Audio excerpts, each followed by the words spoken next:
I'm going to take this opportunity to talk about a pretty important topic. We're about halfway through a 3-hour show, so this is going to be one of those nuggets that's embedded in the middle of an obscure show that nobody knows about. Or maybe it won't. But I want to talk about suicide for a second. Cool. So suicide in the circles of my tribe, there have been a couple of instances recently where people have prematurely ended their lives. And I think it's important that those people that are connected to me that know of those cases that I'm speaking about not react emotionally to what I'm going to say. But if anything, just extend to me the credit that I think knowing me has hopefully created, in your eyes, concerning my intention. People have done more with less. One of the things that I despise is a tribe that empowers and incentivizes, and therefore incentivizes cowardice. There's a great clip, somewhat biased.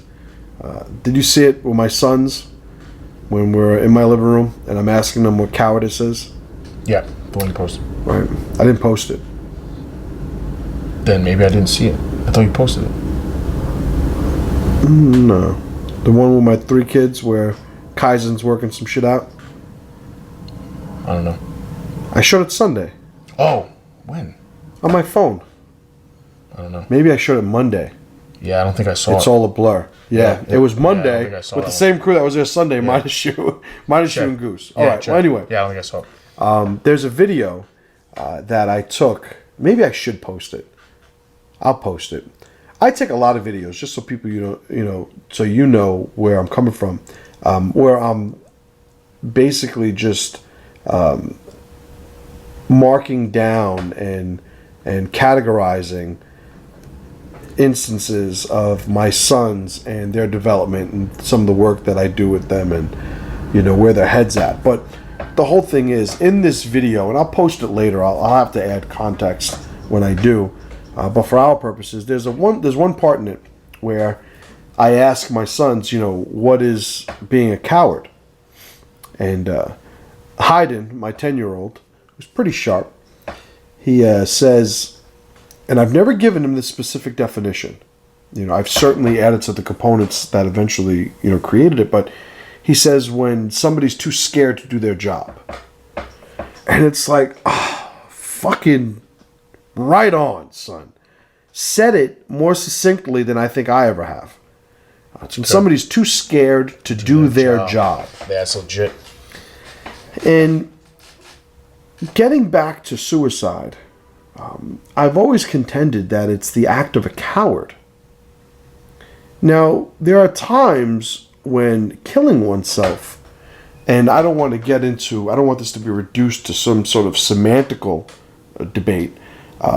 When killing oneself is a sacrifice, one would argue doing their job.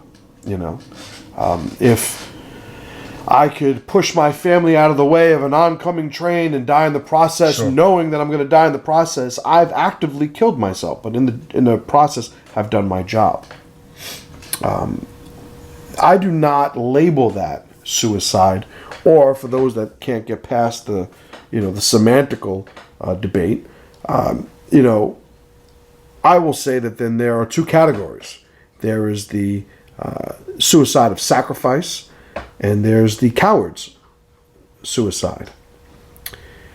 The suicide of sacrifice, or what I would just label sacrifice, dying in the process being maybe the pinnacle of that sacrifice, if looked at on a spectrum, that needs to be lauded. It needs to be propped up. You need to create honor and respect and admiration for those people who are willing to sacrifice for the sake of the tribe's immortality, right?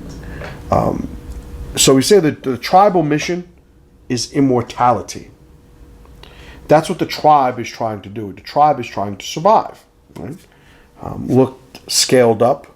Immortality, implies, what the end game is for that. Well, when you look at the individual who kills himself because they're depressed, because they didn't see a way out, because they have some sort of chemical imbalance, well, a lot of it is, I find different ways of making excuses for people's inability to overcome their fear and to do their job. So it's funny, but this was triggered by you, recalling that specific code of people have done more with less, and me getting into the, we are the 1% when we look at the world.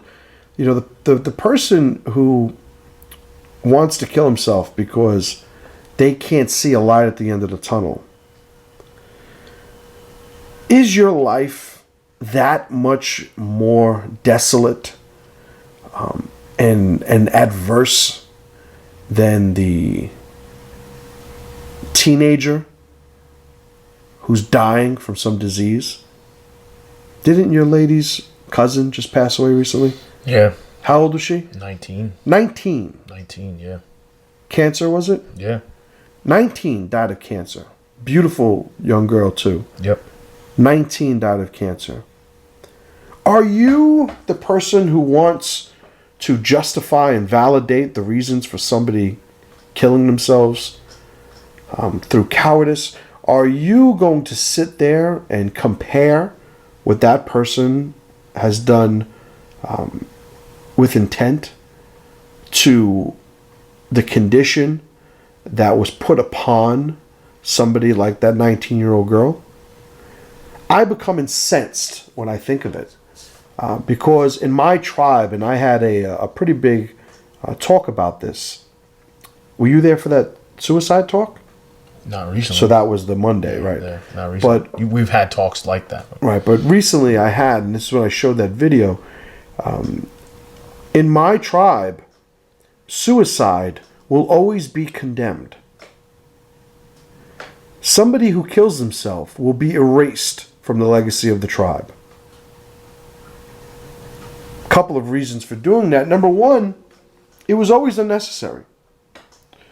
We're obviously categorizing those who have killed themselves through sacrifice differently, so I'm not speaking to those people when I'm making the statement, but the people who have killed themselves because they were too scared to do their jobs, they are never going to be rewarded for that. Once they've killed themselves, it doesn't matter what we say about them. They could no longer hear it. They're no longer privy to the judgment of their tribe. So what we basically have is we have a communication, a message that we send to the rest of the tribe in the wake of this person quitting on everybody. We could say, man, he was such a good guy. He was so great. He did so many good things. He was always so nice. He was this, he was that. Or we could say, oh well, let's make sure that doesn't happen again. Let's make sure the things that he didn't do to get past this aren't repeated by any of us. Why would we not want to be proactive in making sure that we are not volunteering to be victims of our own cowardice? Anybody who would have killed himself in my tribe, I'm not going to speak well of you. I might not speak of you at all. I recall a good friend of mine who found himself on the wrong end of a shotgun. A bunch of my friends very distraught. And listen, I went through some pain myself, at his death. But I didn't go to his wake. I don't speak favorably of him. I try not to speak about him at all because he quit. Anybody else who finds their way out of your life isn't given such reverence the kid that you were friends with in high school, that just the two of you through life's normal, evolutions and changes and transitions, found himself out of your life. The two of you grew apart. You don't speak of him with the reverence that somehow people just emotionally need to place upon somebody who, for the most part, quit on them. So people have done more with less. What's the purpose of that? Well, any of these codes, the intent, the purpose is to give yourself something to read, look at the mirror, and repeat to yourself. And I remember when my friend a few years ago killed himself. I'm talking with a couple of mutual friends, and I just, my statement was, why wouldn't he just leave? Why wouldn't he just disappear? Why this particular friend was financially, in a good position, extremely intelligent, obviously bad LLT, but a very, very bright individual. Why not just leave? Anything is better than that. Anything is better than that. So, when you look at people who have children, and this is going to piss some people off that know me. There was just an individual that killed himself in the jiu-jitsu world, the MMA world, who I believe had 3 children, and his wife was expecting their 4th.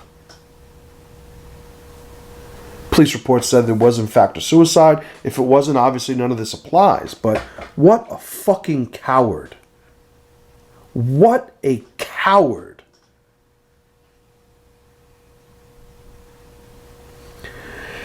He'll never feel the pain of judgment again. He'll never feel the pain of shame, of exile, of condemnation. But his kids will feel the pain of not having a father. His kids will feel the pain of having a father who quit. You look at the statistics of children who lead lives filled with adversity and being on the wrong side of the law, and parents who've killed themselves. It's astounding that somebody would add that to the list of betrayals to their tribe. You don't have any kids?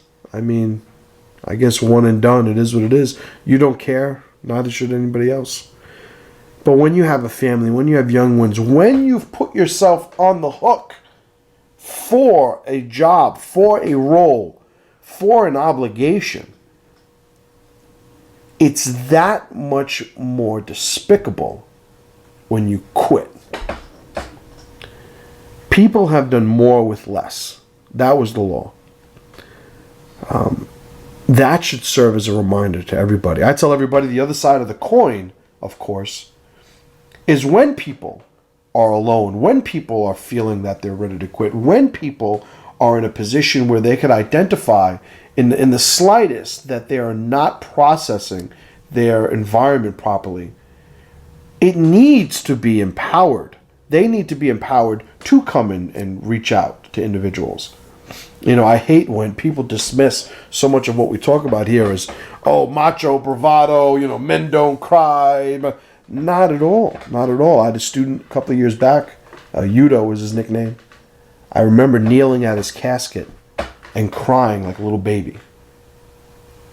I was crying. I couldn't breathe for maybe about 10 minutes. 19 years old, got into a car accident. His head hit the top of the car. I think it snapped his neck instantly. This kid had everything going for him. He was the stereotypical, this kid had it made. Yeah. And I was in pain because of the way that it turned out. I needed to release that pain. And I've never been somebody, you need only, I think it's on the canon also, crybabies. Yep. You can look there and see, my take on what crying means to people. We need to be able to cry when necessary. And I understand within my tribe that there are times where people need to cry. I'm always going to remind somebody when they're being dysfunctional in their level of trauma, when they are seeing things through a filter that is preventing them from being able to be functional in their lives. But I'm never going to close the door to somebody that needs another perspective. I'm never going to close the door to somebody in my tribe that needs to be reminded that people have done more with less. I think one of the unfortunate, I guess it really doesn't matter, but I'll say unfortunate because of my emotional connections to these situations. It's unfortunate that some people are just too weak to live. Yeah. Chew on Tom. It's one of his sayings. You know, he died, yeah, too weak to live. When you die, it is always that you were too weak to live. And for people who, for many people who kill themselves from cowardice, it is a condition of who they are. It may not be just the misperception or the overwhelm of one particular instance in their life. It might just be who they are. They are somebody who in any other time would not have made it this far. And no matter what you do, they're just looking for a way out. And the life that they would need to live would be such a weak, protected, coddled, insulated life that people who are not looking to live that type of life are maybe going to not want to be associated with it. You know? But people have done more with less. Suicide, you are shamed when you are too scared to do your job. And that's the way it should always be.